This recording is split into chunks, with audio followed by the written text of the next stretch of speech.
Awesome. Hey guys, I just want to say thank you so much for clicking on this video. It really does mean the world to me that you're willing to sacrifice just a few minutes out of your day to watch this video. Yes, I'm currently wearing a cap. I feel like I'm having a particularly bad hair day today, so I'm just going to keep it hidden from you guys. But today we are going to be talking about a new Netflix film, Rattlesnake. So Rattlesnake is about a single mother named Katrina and her daughter as they're currently traveling across America, and the daughter unfortunately gets bitten by a rattlesnake. Out of nowhere, a mysterious woman comes to the aid of Katrina and her daughter, saves her daughter's life, but lets her know that she will have to make a payment soon.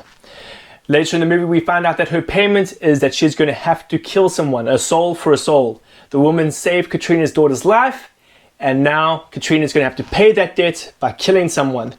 And this film, how can I describe it? Forgettable, bland, and boring. That is exactly how I'm going to describe this film. I'm honestly not going to sugarcoat it. I did not enjoy this movie. I really didn't. I went in with high hopes. I really did. The first 5 minutes, honestly, cinematography blew me away. Some incredibly beautiful shots, some really gorgeous sound design. Those are the two strong points of this film. That is it. I really didn't enjoy the story of this film. The acting left a lot to be desired, in my opinion. And honestly, there is not a single scene from this movie that I will remember down the line. It really was just forgettable and not memorable. I mean, don't get me wrong, there are some redeeming qualities of this film. I mean, the themes they decide to tackle. Will you kill someone if it means saving your loved ones? That's an interesting theme to tackle. And at some points in the film, the film actually poses the question to us, should we as individuals have the ability to be judge, jury, and executioner? If we believe someone's doing something wrong, should we then go and punish that person by, killing them? I don't think the film actually really explored these themes in a very interesting or new or creative way though. But before I dive too deep into the things I really didn't enjoy about the film, I'm going to talk about some of the positives. As I mentioned, the cinematography, especially in the very beginning of the film, the first 5 minutes, they really had some beautiful overhead shots, some awesome drone shots, just beautiful stuff, beautiful colors, everything. Really, the film looked really pretty in the opening. It really did. And even towards the end, they had some really creative, beautiful shots there as well. Of course, you need a good story to go with some beautiful shots, and that's where the film dipped again a little bit. Characters that just weren't interesting. With Katrina, I'm assuming they decided to go with in every person, giving her not as much character so we can really put ourselves in her position. And I will admit, the chemistry between her and her daughter is incredibly cute. They play these little games together while in their car. You really do get a sense that this is a really close mother and daughter relationship. But that's it. We don't know much about either of these two. They try to give Katrina a little bit of a backstory. We understand she's a single mother and that she has a destination, but they don't really explore any of that in a deeper context or a deeper meaning. The next thing I enjoyed about the film was the soundtrack, especially in the end. They had this really beautiful, just foreboding, creepy, just really creative, gorgeous music. That was probably the only time in the film where I was properly entertained. So you did that well, at least. Look guys, unfortunately I'm being blunt about this, but there wasn't much good about this film. I mean, I can remember out of all the films I've watched recently, at least there was something memorable about them. But I can't say the same for this film. Even looking back now, if I had to say the one thing that stood out to me the most is probably one of the closing scenes, and I'm not going to explain what happens because that does dive into spoiler territory.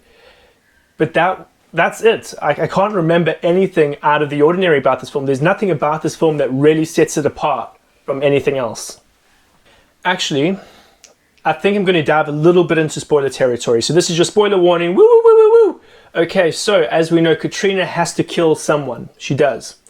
And so the film starts to pose these specific questions. Now, are you going to kill someone that doesn't deserve it? You're going to kill someone that does deserve it. How do you know if someone deserves to get killed or not? And so, of course, Katrina does find this character that she believes is worth killing. Like, he's a jerk. He's a really bad guy, and he abuses his girlfriend. He's a very two-dimensional character. And actually, probably the best actor in the film. There's this one scene where he thinks he's about to die, and so he just bursts out into tears, and it's very believable. And there's tears, and there's snot, and there's everything. And I was like, good performance. Bravo, well done. Definitely best performance in the film. And then, of course, he's just acting, it looks like, and he fights back, and he steals the gun from Katrina, and he runs away. And so again, two-dimensional character, you really had a brilliant opportunity to go with this idea that even people that suck and are yucky and we don't like them, they may have some redeeming quality. No one is completely evil. But of course, Katrina needs to kill someone to save her daughter. So they're going to make this guy completely evil so that Katrina can kill him and still be the protagonist of the film. But Katrina doesn't even kill the guy. He escapes and Katrina's like, oh, I've lost him. Okay, I'm gonna have to do something now. And he's home free because, sorry, I also forgot to mention, there's a time limit she has to kill them before the sun sets.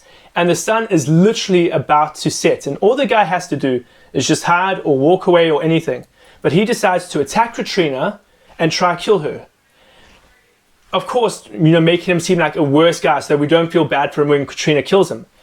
But then she doesn't even kill him in self-defense or anything. So she's facing him and he's facing her. And it's about to be this really awesome standoff. They both got knives. Maybe there might be some good action.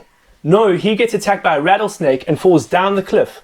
So when Katrina finally approaches him to kill him, she's not even taking his life actually, because he would have died anyway.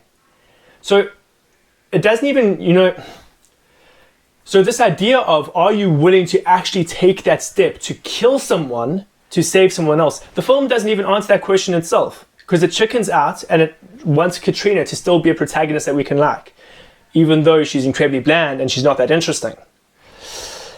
So guys, that was my review on Rattlesnake, with a little bit of a spoiler there at the end.